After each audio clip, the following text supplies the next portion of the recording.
Hi, welcome back to the happiness games for romantic relationships. We're continuing with our topic on energy in romantic relationships. Yes, I promise you today we'll be talking about sexual energy.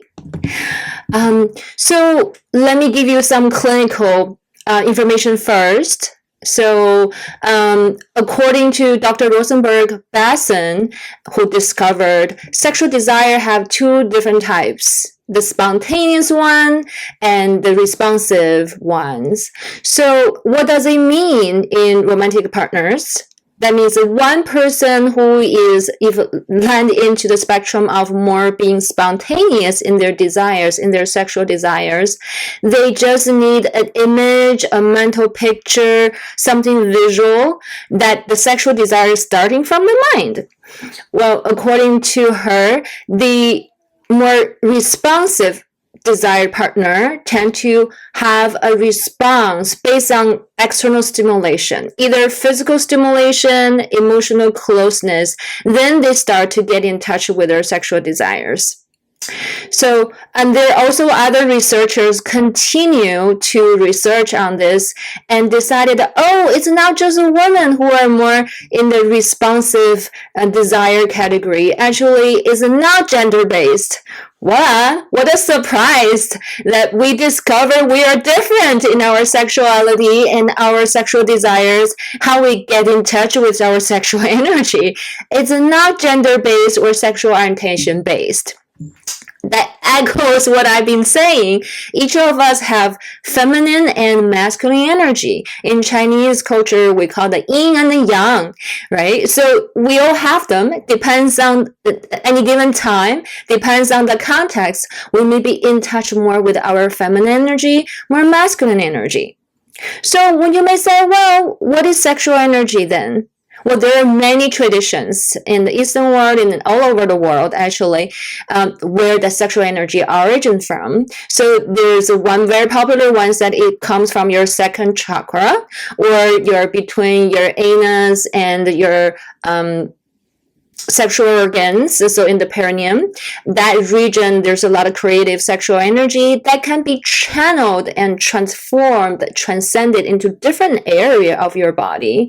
Say if your sexual energy is mostly channeled to your prefrontal cortex, your brain, I don't know particular kind of brain, part of brain. Maybe there are more research can be done to do a brain scan. So when someone get turned down and get in touch with their sexual desire, which part of the brain is, blinking and getting very hot and a lot of light and energy there.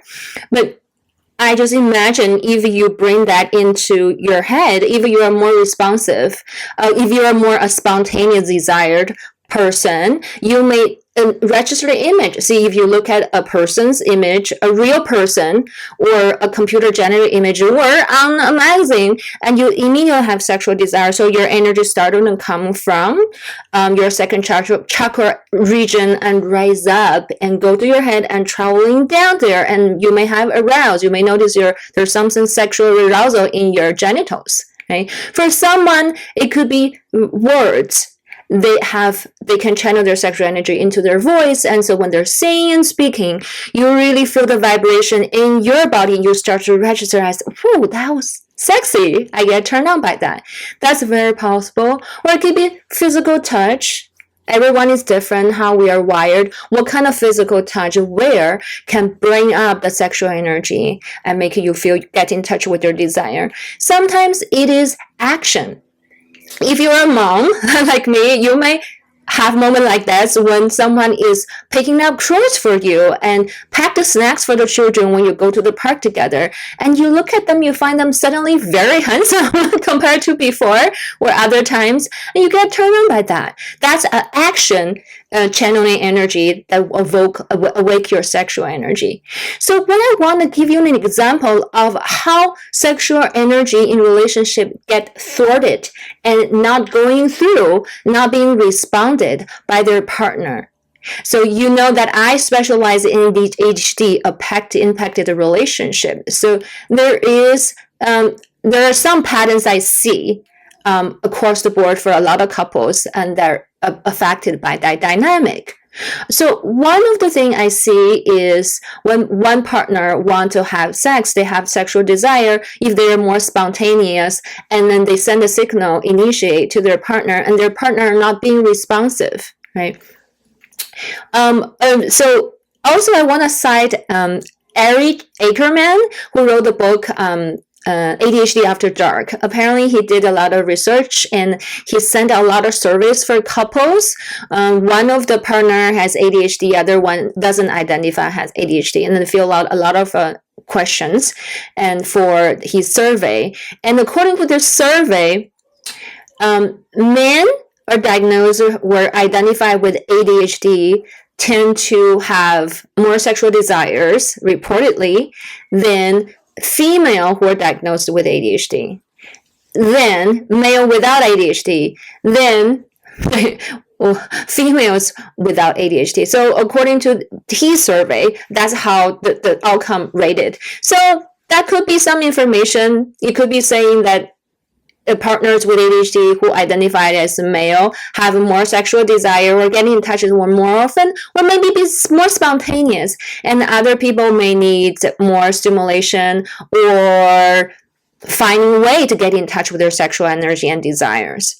But the example I want to give it to you is I hear over and over, this is not gender-based, from my partners that I work with in couple therapy, the non-ADHD partner tend to be the one that resist their partner, their ADHD partner's sexual advances, their initiative of sex, and they tend to report have less desire for sex, or maybe they're either the responsive type or they actually cannot get in touch with their sexual energy in that relationship.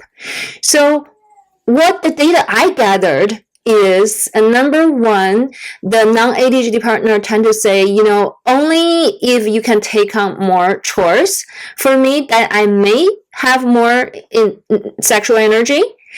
So their sexual energy, just like we all have sexual energy as a creative energy. When we spend that energy on a lot of other things, say organization, planning, household chores, childcare, and by the end of the day, they may be exhausted and they don't have energy left to draw from. And not talking about sexual energy, any energy, right?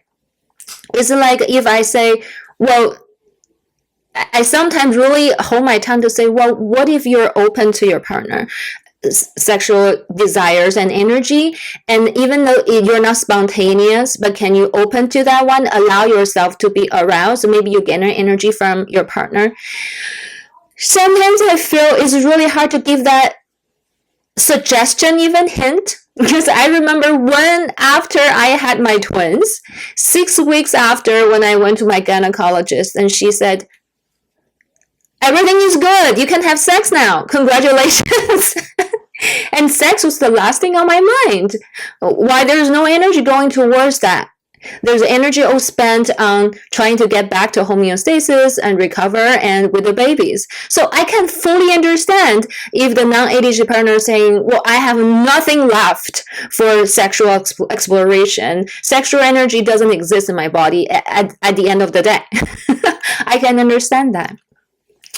But there's another piece in the ADHD-affected relationship that can thwart the sexual energy transference between the partner and the play, is the parent-child dynamic. When the non-ADHD partner tend to be the one that step up as the caregiver, the fixer, the parent, it's a power dynamic, you see. They're one up their partner with ADHD. And unless you're really into power play, I assume you can explore that maybe in the kink community. As for the power dynamic in sex, most people don't get turned on to think about their partner behave more like their mom or dad. Most people. So that a lot of times my observation in clinical practice is it killed the sex vibe for the couple. So I want to show you how that works energetically with watercolor. And my watercolor is a little bit bland today, so I don't know if you can see it clearly. And I'm going to try to do this with you live. So you actually can see. Let's say this partner, I use orange to represent sexual energy. If they're expressing their sexual energy towards their partner, and their partner,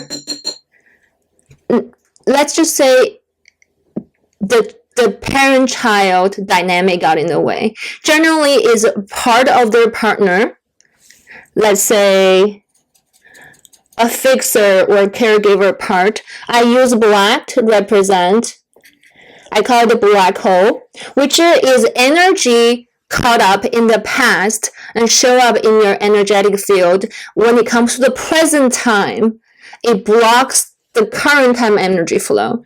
So you see this partner also have sexual energy here, the orange, but is blocked by the black hole. So what happens is when we have this energy constricting this area, cannot be in the present with the partner in front of you, we tend to close our boundary.